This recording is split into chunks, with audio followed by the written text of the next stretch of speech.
বিশ্বকাপে আর্জেন্টিনা আর বিতর্কে যেন হাত ধরাধরি করে হাঁটে। 2026 বিশ্বকাপের শেষ 16তে মিশরের ম্যাচটা এই বিতর্কের সবশেষ সংযোজন। অতীতে এর থেকেও বেশি বিতর্কিত ম্যাচে আর্জেন্টিনা জয় পেয়েছে। ইংল্যান্ড থেকে ব্রাজিল, ফুটবলের পরাশক্তিধর দেশগুলোও ছিল আর্জেন্টিনার সাথে সেসব ম্যাচের ভুক্তভোগী। এক নজরে বিশ্বকাপ ইতিহাসে আর্জেন্টিনার কিছু বিতর্কিত জয় দেখে নেওয়া যাক। 1978 সালে আর্জেন্টিনার প্রথম বিশ্বকাপ জয়ই ছিল বিশ্ব ফুটবলের সবচেয়ে বড় রাজনৈতিক বিতর্কে ঘেরা। ওই বিশ্বকাপের সবচেয়ে কলঙ্কিত এবং পাতানো বলে ব্যাপকভাবে আলোচিত ম্যাচটি ছিল দ্বিতীয় পর্বের আর্জেন্টিনা বনাম পেরুর লড়াই। ফাইনালে উঠতে হলে ব্রাজিলের চেয়ে গোল ব্যবধানে এগিয়ে যাওয়ার সমীকরণে আর্জেন্টিনার সামনে লক্ষ্য ছিল প্রায় অবাস্তব। পেরুকে হারাতে হতো অন্তত 4 গোলের ব্যবধানে। সে সময়ে পেরু দলটির রক্ষণভাগ ছিল অত্যন্ত শক্তিশালী, কিন্তু বুয়েন্স আয়ারেজের মাঠে সবাইকে স্তব্ধ করে দিয়ে আর্জেন্টিনা ম্যাচটি জিতেছিল 6-0 গোলের বিশাল ব্যবধানে। ম্যাচের পর থেকেই গুঞ্জন ওঠে আর্জেন্টিনার সামরিক জান্তা সরকার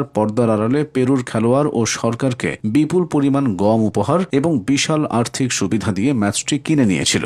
আরও রহস্যজনক বিষয় ছিল পেরুর গোলরক্ষক কুইরোগা ছিলেন জন্মসূত্রে একজন আর্জেন্টাইন। সেই ম্যাচে তার কিছু রহস্যজনক গোল হজম করা এখনও ফুটবল বিশ্বের সবচেয়ে বড় পাতানো ম্যাচের গুঞ্জন হিসেবে টিকে আছে। ওই টুর্নামেন্টে আর্জেন্টিনা যেন ফাইনাল খেলতে পারে সেই সুবিধার্থে তাদের ম্যাচের সময়সূচি বারবার পরিবর্তন করা হতো বলেও অভিযোগ। ব্রাজিলের ম্যাচ আগে শেষ হতো, যার ফলে আর্জেন্টিনা ঠিকঠাক জানতে পারত যে পরবর্তী রাউন্ডে যেতে তাদের কতগুলো জিততে হবে। ফলে পুরো টুর্নামেন্টে একটি ম্যাচেও না হেরে, অর্থাৎ অপরাজিত থেকেও ব্রাজিল ফাইনাল খেলতে পারেনি। আর্জেন্টিনার বিশ্বকাপ ইতিহাসে আরেকটি বিতর্কিত জয় আসে 1986 সালে ইংল্যান্ডের বিপক্ষে। সে আসরের কোয়ার্টার ফাইনালে এই দুই দল মুখোমুখি হয়েছিল। ওই ম্যাচের 51 মিনিটে দিয়েগো ম্যারাডোনা প্রতিপক্ষের ডিবক্সের ভেতর বাতাসে ভেসে আসা একটি বল হেড করার জন্য লাফিয়ে ওঠেন, কিন্তু ইংল্যান্ডের গোলরক্ষক পিটার শিল্পটনকে পরাস্ত করতে ম্যারাডোনা মাথার বদলে চতুরতার সাথে তার বাম হাত দিয়ে বলটি পাঞ্চ করে জালে জড়িয়ে দেন। ইংলিশ খেলোয়াড়রা হ্যান্ডবলের জন্য আবেদন জানালেও তিউনিসিয়ান রেফারি আলী বিন নাসের গোলটি বহাল রাখেন। যদিও এর মাত্র 4 মিনিট পর ম্যারাডোনা ফুটবল ইতিহাসের সেরা একক গোলটি করে আর্জেন্টিনাকে জেতান। কিন্তু হাত দিয়ে করা সেই গোলের কেলেঙ্কারি আজও ফুটবলে আলোচিত।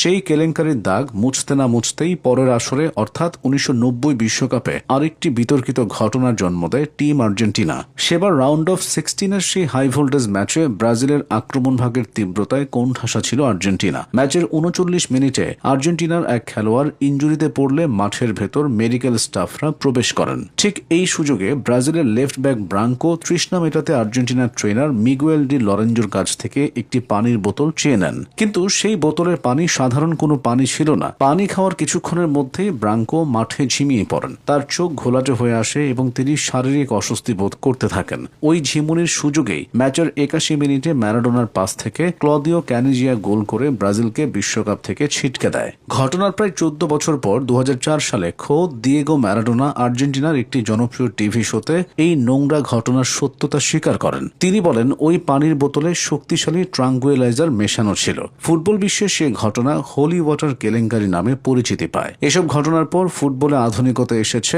VAR সিস্টেম চালু হয়েছে। এরপরও বিতর্ক থেমে থাকেনি। নানা সময় উঠেছে অভিযোগের আঙুল।